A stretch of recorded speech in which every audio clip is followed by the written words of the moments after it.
a kú dédé àsìkò yìí yóò dára fún wa lágbára Ọlọ́run àmín.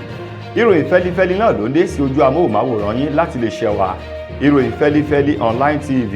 Fúnmi Adénúgà ni oníròyìn. Kẹ́ ẹ tó gbọ́ ìròyìn ọ̀hún náà ẹ jẹ́ ká adé òkè lọ́hùn à ń bọ̀ wá.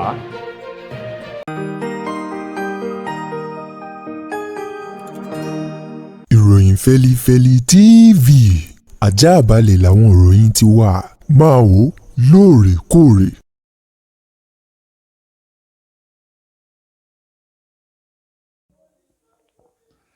Ẹ káàbọ̀ padà, ìròyìn fẹ́lifẹ́li ọ̀hún rèé lẹ́kùnrẹ́rẹ́. Lórí ẹni tí ó bọ́ sí ipò gómìnà nínú ètò ìbò gbogbogbò tí ó wáyé lọ́dún 2027 ní ìpínlẹ̀ Èkó báyìí, púpọ̀ nínú àwọn èèyàn ló ti ń fìfẹ́ wọn pàápàá jù láti inú ẹgbẹ́ òṣèlú APC,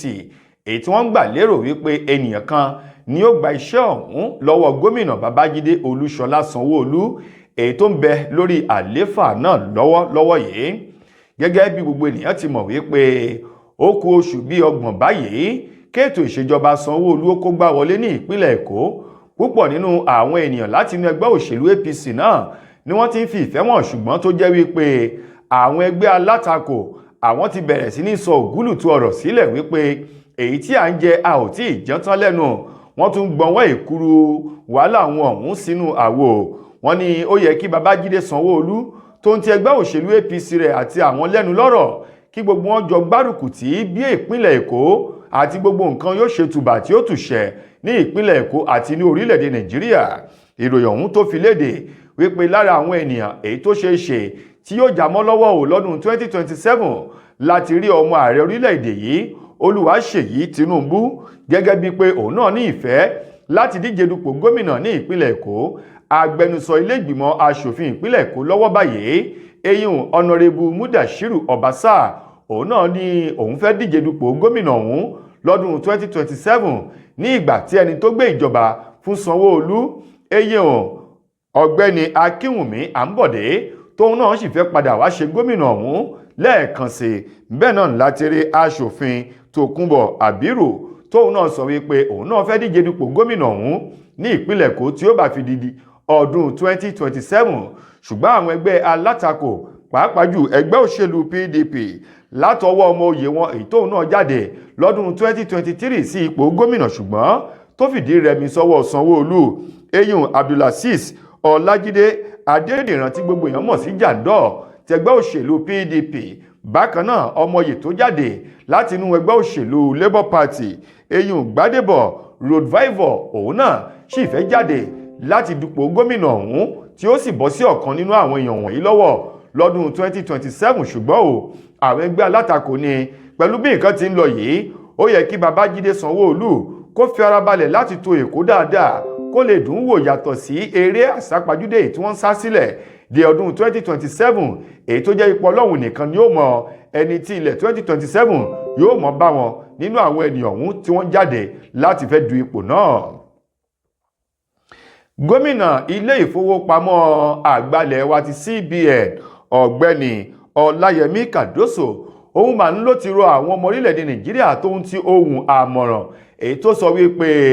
ó ní ọmọ ẹni ò ní burú títí káfílẹ̀kẹ̀ síde ẹlòmíì. Ó ní kinní yìí kinní wa ni ó yàtọ̀ sí kinní yìí kinní mi ò. Ó ní gbogbo alájọ ní orílẹ̀-èdè Nàìjíríà. Ó rọ àwọn ọmọ orílẹ̀-èdè yìí tí wọ́n ń jápa kúrò nílẹ̀ yìí lọ sí àwọn ilẹ̀ òkèrè láti lọ rè wá iṣẹ́ owó kún owó, wípé pẹ̀lú bí wọ́n ṣe ń ṣe yìí ń ṣe ni wọ́n ń ṣe àkóbá fún ara wọn ni o. Ó ní ọ̀pọ̀lọpọ̀ àwọn ènìyàn tó jẹ́ ọmọ orílẹ̀-èdè yìí látàrí wípé wọ́n fẹ́ kúrò lórílẹ̀-èdè Nàìjíríà lọ sí àwọn ilẹ̀ òkèrè níbi tí nǹkan yóò ti rọrùn fún wọn. Ó ní ọ̀pọ̀lọpọ̀ nínú wọn ló ń ta mílíọ̀nù dúkìá wọn káàkiri láwọn owó tí ò ṣe gbọ́ sétí. Ó ní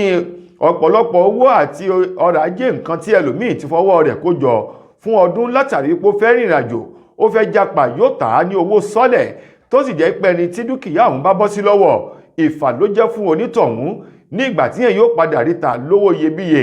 Ó ní bí ènìyàn bá ń ṣerú èyí kì í jẹ́ kéèyàn ní àkójọ nítorí wípé ààyè tí wọ́n ń lọ náà kí lohun tí wọ́n gbà lérò láti lọ bá níbẹ̀ bí kò ṣe wípé ká dúró sílé ẹni láti forí tì í ká sì fọwọ́sowọ́pọ̀ pẹ̀lú àwọn ìjọba kí wọ́n lè mú nǹkan rọrùn fún gbogbo mùtúmùwà. Nínú ọ̀rọ̀ Kàndóso tí ṣe ọ̀gá àgbà ilé ìfowópamọ́ CBN ó ní ilé ìfowópamọ́ ọ̀hún ló ti bẹ̀rẹ̀ sí ní ṣe àwọn ètò kan lọ́wọ́ báyìí èyí tí ó jẹ́ kí ètò ọrọ̀ ajé ilẹ̀ wa kó padà ṣe dáadáa tí ó sì máa dùn mọ́ àwọn mùtúmùwà nínú. ńbẹ̀ ló ti sọ̀rọ̀ ọ̀hún ní ìpínlẹ̀ Èkó níbi ètò kan ẹlẹ́kọ̀ọ́kàndínlọ́gọ́ta irú ẹ̀ tí ó wáyé èyí tó ní ṣe pẹ̀lú àwọn ilé ìfowópamọ́ gbogbo ló ti gba àwọn ọmọ Nàìjíríà lámọ̀ràn láti fìdí mọ́lé kí wọ́n ṣe ohun tó tọ́ àti ohun tó yẹ. ó ní ìlú yìí ìlú tí ó rọgbọ fún gbogbo wa ni látàrí àwọn ìlàkàkà èyí tí CBN ṣe lọ́wọ́ yìí. ó ní ẹ̀rín ayọ̀ ni ó padà pa gbogbo mùtúmùwà lẹ́kẹ̀ẹ́ ẹnu wa. ṣé Yorùbá bọ̀ wọ́n ní ẹni tó bá gbẹ́kẹ̀lé Ọlọ́run irúfẹ́ ẹni bẹ́ẹ̀ ni kì í jogún òfò. àgbẹ́kẹ̀lé ènìyàn àbí gbẹ́kẹ̀lé nǹkan táyé o wọ́n ní ti ayé ni. ó dàbí eré àwàdà bíi sinimá àgbéléwò nílùú Àbújá ni o ní ìgbà tí babaláwo kan eléyìí tí oògùn rẹ̀ dá lójú dáadáa bí ọ̀gbá èyí tó ṣe oògùn ayẹta sí ara rẹ̀ láti fi dán ara rẹ̀ wò láì ṣe wípé ẹnikẹ́ni òun ló bá ṣe o. babaláwo ọ̀hún eléyìí tó ṣe oògùn ayẹta ọ̀hún tó gbé kọ́ra tó lọ mú ìbọn ìléwọ́ kékeré àgbélẹ̀rọ láti fi dán ayẹta ọ̀hún eléyìí tó ṣe sí ara rẹ̀ gẹ́gẹ́ bí àjẹsára èyí tí wọ́n ní ọmọkùnrin kò gbọ́dọ̀ dúró lásán. wọ́n ní gẹ́rẹ́ tó mú ìbọn náà tó gbé sí ikùn ara rẹ̀ òun ló bá tẹ̀ ní ìbọn òun wọlé sí babaláwo ọ̀hún lára o èyí tí wọ́n gbé dìgbàdìgbà lọ sí ilé ìwòsàn eléyìí tó wà nílùú Àbújá. gẹ́gẹ́ bí ẹni tó jẹ́ alukoro iléeṣẹ́ ọlọ́pàá ìlú Àbújá ń bó ti sọ eyín arábìnrin Josephine Adé fi ọ̀rọ̀ náà léde wípé ìṣẹ̀lẹ̀ ohun tó ṣẹlẹ̀ ní abúlé kan ìtàn pè ní Kúṣíbúyí nílùú Àbújá ni wọ́n ní ọjọ́ 23 nínú oṣù kọkànlá ọdún tá a wà nù rẹ̀ yìí ni ìṣẹ̀lẹ̀ náà ṣẹlẹ̀ ní ìgbà tí àwọn tí wọ́n ń bẹ ní agbègbè náà tí wọ́n sáré ké sí iléeṣẹ́ ọlọ́pàá tó ń bẹ ní agbègbè ọ̀hún. gẹ́gẹ́ bí alukoro iléeṣẹ́ ọlọ́pàá náà ti sọ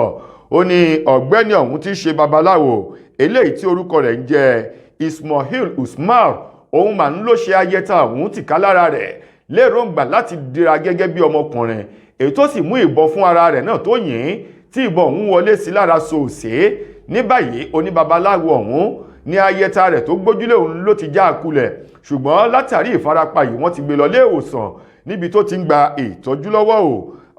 alukoro iléeṣẹ́ ọlọ́pàá wá ṣe ìkìlọ̀ fún àwọn ènìyàn láti má máa fi ẹ̀mí wọn sínú ewu. ó ní bí babaláwo bí ayẹta rẹ̀ bá lè já òní tó bá jẹ́ wípé ará ìta ni kí lóhun tí wọ́n máa sọ lásìkò èyí tí a wà yìí. ẹ̀wẹ̀ arákùnrin kan rèé tí wọ́n bá òkú rẹ̀ nínú ilé ibi tó ń gbé o nílùú Abẹ́òkúta gẹ́gẹ́ bí wọ́n ti sọ di mímọ̀. ìṣẹ̀lẹ̀ náà tó ṣẹlẹ̀ lọ́jọ́ Jímọ̀ ọ̀sẹ̀ yìí tí a wà nínú rẹ̀ yìí ní àdúgbò kan tí wọ́n ń pè ní Ọ̀rẹ́ Méjì ní Ìjẹun Tuntun ìlú Abẹ́òkúta tí ṣolúlu ìpínlẹ̀ Ògùn. arákùnrin ọ̀hún tí torúkọ rẹ̀ ń jẹ́ Fatai Hamsat òun ni wọ́n dédé bá òkú rẹ̀ èyí tó ti sọ̀rọ̀ sí ara fáànì tí ń fẹ́ lára sílẹ̀ tó sì ti gbẹ́mìí mì gẹ́gẹ́ bí ọ̀rọ̀ ọ̀hún ti jáde látọwọ́ alukoro iléeṣẹ́ ọlọ́pàá ìpínlẹ̀ Ògùn SP Ọmọlọ́lá Òdútọ́lá ṣe lálàyé wípé Hamsat òun ni ọ̀kan nínú àwọn tí wọ́n jẹ́ alábàágbé nínú ilé ibi tó ń gbé ni wọ́n rí ọ̀kadà rẹ̀ ní ìta lélẹ́yìí tó sì ya ọ̀kan nínú àwọn alábàágbé rẹ̀ lẹ́nu wípé àsìkò tí ó yẹ kí arákùnrin Hamsat ó wà lẹ́nu iṣẹ́ rèé. wọ́n ní látara ìdí èyí ni àwọn alábàágbé ilé rẹ̀ ni wọ́n bẹ̀rẹ̀ sí ní gbá ilẹ̀kùn lé lórí fún ọ̀pọ̀lọpọ̀ ìṣẹ́jú tó kọ̀ láti ṣílẹ̀kùn náà èyí tó mú kí ẹni ọ̀hún tún pe ènìyàn mọ́ra pẹ̀lú àwọn ọlọ́pàá tí wọ́n sì gba ojú wíńdò láti ṣí ohun tó ń ṣẹlẹ̀ nínú ilé o èyí tí wọ́n rí òkú Hamsat tó ti sọ̀rọ̀ lára fáànì tó ń bẹ lókè tó ń mí tó ń lọ léjeléje lórí ìkọ́ńbẹ̀ èyí tí wọ́n sì ní gẹ́rẹ́ tí ọ̀rọ̀ ìṣẹ̀lẹ̀ làwọn ọlọ́pàá ti já ilẹ̀kùn wọlé tó ń ti àwọn ará ilé rẹ̀ tí wọ́n sì gbé òkú Hamsat lọ sí àyè ìgbókùsí pẹ̀lú àyẹ̀wò èyí tí iléeṣẹ́ ọlọ́pàá ìpínlẹ̀ Ògùn ni wọn yóò ṣe láti mọ pàtó eruku tó pa á kó má bàa jẹ́ wípé àwọn èèyàn ń lòdà bí ọgbọ́n. mo kí gbogbo ojú tí wò mí ti ń gbọ́ mi jákèjádò orígun mẹ́rẹ̀ẹ̀rin ní àgbáyé. orúkọ mi ni ambassador Àkànfẹ́ Ìwò tí mo jẹ́ agbẹnusọ fún iléeṣẹ́ X2 Ultimate Herbal International Limited níléeṣẹ́ wa bí láti màmọ̀ dájú nǹkan kan tí eléyìnbó ń pè ní health is wealth, ìlera lọ́rọ̀. Kì í ṣàfẹnujẹ́ nìkan tá a bá ń gbọ́ ní sétí, torí gbogbo lọ́gbọ̀n àwọn èèyàn ni wọ́n ń kojú àìsàn tí a pè ní ìfúnpá gíga. Ìdí nìyí tí iléeṣẹ́ X2 Ultimate Herbal fi ṣètò oògùn ìfúnpá gíga fún ní powder àti ní olómi. Kò tán síbẹ̀, oògùn ìtọ̀ ṣúgà ó wà ní iléeṣẹ́ X2 Ultimate Herbal International Limited ní powder àti ní olómi. Òun náà lẹ̀ ń wò yìí. Oògùn ọ̀pẹ́ ẹ̀yìn wà tí a ti ṣe lọ́jọ̀ fún ẹni tó bá ń kojú ọ̀pẹ́ ẹ̀yìn torí gẹ́gẹ́ bí ìṣòro. Iléeṣẹ́ wa níbí ní oògùn ẹ̀ tó lè bá wọn tán rẹ̀ lójú ọgbọ́n. Bákan náà, ogunlọ́gọ̀ àwọn èèyàn ni wọ́n jẹ́ oníbìísí tí wọ́n ti rora wọn pín wípé Ọlọ́run ò lè ṣe, ṣùgbọ́n tó jẹ́ pé àìsàn kan sómìíràn ní nǹkan di ọmọ bíbí wọn. Ó wà ní iléeṣẹ́ X2 Herbal International Limited fún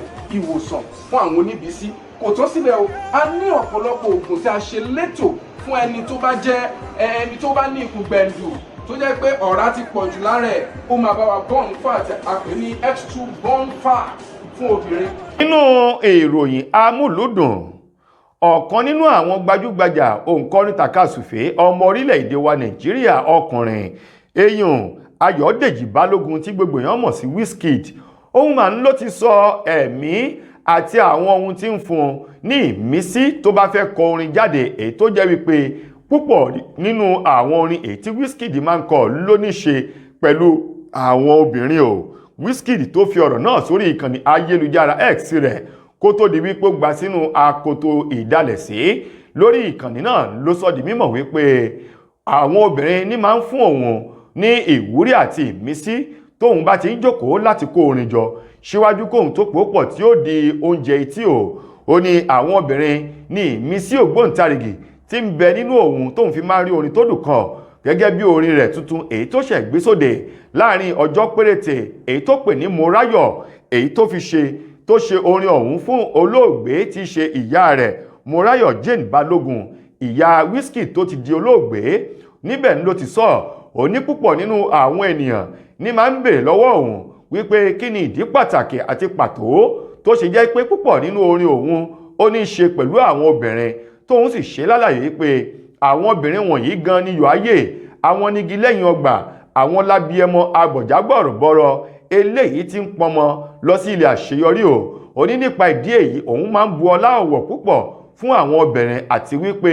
ní ìgbàkígbà tóun bá rí àwọn ohun tó ní í ṣe pẹ̀lú obìnrin ó máa ń fún òun ní ìmísí láti kọ orin tó ní ìtumọ̀ tòun ti ọgbọ́n o. Ó wá ní Moráyọ̀ tóun gbé jáde yìí, òun ṣe orin náà láti fi sọrí ìyá tó bí òun lọ́mọ èyí tó ti di olóògbé Moráyọ̀ Jane Balógun, gẹ́gẹ́ bí Wizkid bó ti sọ ọ̀rọ̀ ọ̀hún. Ẹ̀yin ará, ìròyìn wa kò ní jù báyìí lọ fún tòní. Títí dìgbà míì tẹ́ máa láǹfààní láti gbọ́ tún rìn míì. Mo gbà á ládùúrà wípé ilé òní lé wa, ọ̀nà òní nà wá, ọjọ́ ayọ̀ wa kò ní di ọjọ́ ìbànújẹ́. Fúnmi Adénúgà lẹni tó mú ìròyìn wá sí ojú amóhùnmáwòrán yín. Ẹ ṣeun gan ni o.